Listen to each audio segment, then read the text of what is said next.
E aí, galera, tudo bem? Aqui é o Kael, o monitor de português de vocês, do Joaquim Nogueira. Espero que vocês estejam bem, espero que vocês estejam estudando, fazendo exercícios e tranquilos, saudáveis.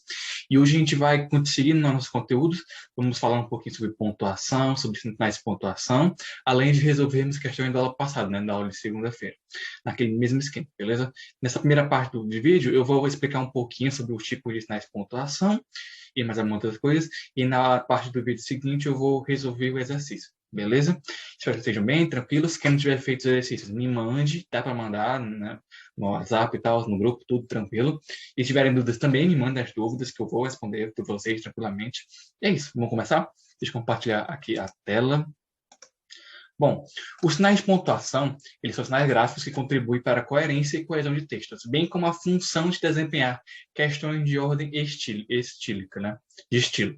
São eles o ponto, a vírgula, ponto e vírgula, os dois pontos, o ponto de exclamação, o ponto de interrogação, as advertências, aspas, parênteses e o travessão.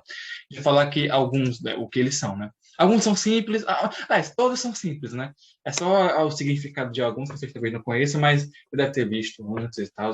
Então, o ponto ainda, o ponto final, é utilizado para terminar a ideia ou discurso e identificar o final de período. O ponto é ainda utilizado nas abreviações. A vírgula indica uma pausa no discurso. Sua utilização é tão importante que pode mudar o significado quando não utilizada ou utilizada de modo incorreto. A vírgula também serve para separar termos com a mesma função sintática, bem como para separar o aposto e o vocativo. Ponto e vírgula. O ponto e vírgula serve para separar várias orações dentro de uma mesma frase e para separar uma relação de elementos. É um sinal de que muitas vezes gera confusão dos leitores, já que hora representa uma pausa mais longa que a vírgula e hora é mais breve que o ponto. Os dois pontos, esse sinal gráfico é utilizado para, antes de uma explicação, para introduzir uma fala ou para iniciar uma enumeração. Muito simples, muito tranquilo, talvez o que tenha mais dúvida seja o ponto e vírgula, mas o ponto e vírgula ele serve justamente para separar várias orações dentro da mesma frase para separar os relacionamentos, beleza? E, vamos seguindo, né? O ponto de exclamação é utilizado para exclamar, assim, é utilizado para colocado em frases que denotam sentimentos como surpresa, desejo, susto, ordem, entusiasmo e espanto. O ponto de interrogação é utilizado para interrogar e perguntar, se utiliza no final de frases diretas ou indiretas livre. As reticências servem para suprimir palavras, textos, ou até mesmo indicar que o sentido vai muito mais além do que está na frase. As aspas são utilizadas para enfatizar palavras ou expressões, bem como usadas para delimitar citações de obras. Os parênteses são utilizados para isolar explicações ou acrescentar informação acessória. E o travessão é utilizado no início de frases diretas para indicar o diálogo do texto, bem como para substituir os parênteses ou dupla vírgula. Então, esses são a maior parte das pontuações, né, na frase, e elas são utilizadas justamente para contribuir na coesão e na coerência dos textos, beleza? Então, espero que tenha entendido, espero que tenha fluído bem, e na parte seguinte do vídeo a gente vai resolver essa questão, beleza? Valeu! Bom, galera, nessa parte da aula a gente vai resolver, né, as questões que eu passei, e vou começar lendo o texto, certo? A incapacidade de ser verdadeiro. Paulo tinha fama de mentiroso. Um dia chegou em casa dizendo que vira no campo dois dragões de independência, cuspindo fogo e lendo fotonovelas. A mãe botou de castigo, mas na semana seguinte ele veio contando cair no parque da escola um pedaço da lua, todo cheio de buraquinhos, feito queijo. E ele provou e tinha gosto de queijo. Dessa vez, Paulo ficou sentado sobremesa, como foi proibido de jogar futebol durante 15 dias. Quando o menino voltou falando que todas as bolas da terra passavam pela chácara de Serpídia e queriam um tapete voador para transportá-lo ao sétimo céu, a mãe decidiu levá-lo ao médico. Após o exame, o doutor Epaminondas abaixou a cabeça. Lá na fazenda, dona Coló. Esse menino é o mesmo caso de poesia. Questão 1. As histórias que o Paulo contava nos revelam que, item A, ele gostava de impressionar a mãe?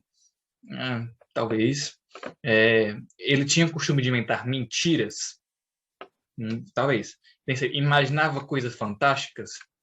Tem que ser, né? E entender. Não gostava da escola onde estudava? Então,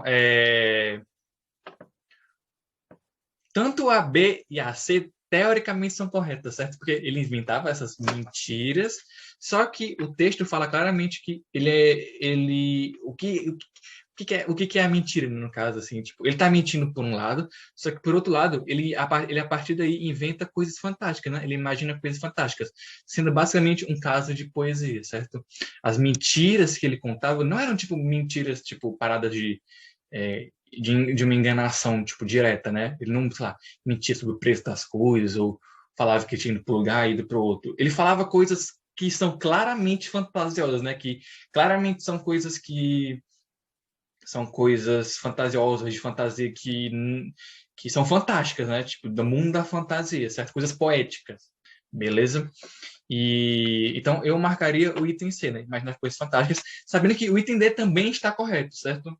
Beleza? Isso é questão de interpretação de texto, né? Entender as nuances do texto, tipo, definir. Tipo, sim, ele falava mentiras. Quando você começa a ler o texto, tipo, você pensa, ele só fala mentira, que garoto estranho. Mas você vê que as mentiras que ele conta são coisas, tipo, poéticas, fantásticas. Não são mentiras feitas para enganar, necessariamente, né? São coisas fantásticas da mente de um menino que imagina muita coisa, certo? Então é isso. A segunda questão diz o seguinte, bota o item C e o item B aqui, né? A partir da expressão que eu dei, certo? Na segunda questão, no trecho, queriam um tapete voador para transportá-lo ao sétimo céu. O termo destacado se refere a item A, o tapete voador, item B, ao médico, item C, ao menino, item B, ao céu. No caso, o tapete voador, né? O transportá-lo é o menino, né? Eles queriam transportá-lo ao sétimo céu. E para isso eles queriam um tapete voador. Certo? Item C. Qual o nome da mãe de Paulo? A gente vê aqui no texto, quando eles vão falar, né? É a dona Cola. Item D. Na sua opinião, por que o médico falou que Paulo é um caso de poesia? Bom, essa questão é pessoal, né? Você pode dar sua opinião. Eu dei a minha já na primeira questão, né? Sobre a parada das fantasias e tal. Vocês podem ter a de vocês, beleza? Quinta questão diz o seguinte: coloque o acento agudo nas sílabas túnicas das palavras. Eu coloquei aqui, né? Para vocês verem, corrigirem. Acho que é uma questão bem simples, né? Guaraná, lágrima, táxi, colher atrás, óculos, álbum, ótimo, também história, xícara e água.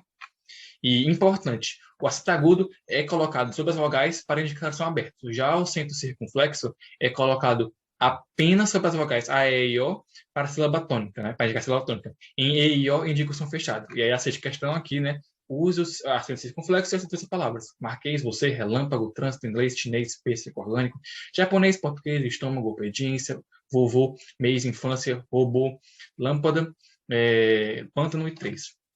Aqui a sétima questão, coloca a pontuação adequada e depois escreva as frases, aqui as pontuações, né, de interrogação, de exclamação, a pontuação aqui está certa, né, eu gosto muito da minha cidade, tipo, normal. Item D, quem retorna sofá, interrogação, e item aqui das flores. E a oitava, escreva o nome desses escritores em ordem alfabética, certo? Então, a primeira é Ana Maria Machado, certo? Primeira aqui. O segundo, item B, tem algum item B? Não. E a terceiro, o segundo, agora item C, né? Quer dizer, letra C, né? É a Cristina Porto, e aí, quarta letra, terceiro, é o do Daniel Munduruku. Três tá meio ruim, mas vocês vão entender, né? O Daniel Munduruku, terceiro.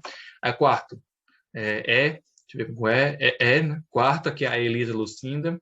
Quinto, F, tem algum com F? Não. G, não. H, não. I, não. J, não. L, não. M, Maurício de Souza, é o quinto, né? Sexto, M, N, não. O, não. P, não. Q, não. R, tem, né? 6. E Ruth Rocha. 7, sete, tem 2 com F, né? P, M, N, O, P. Não, uma correção.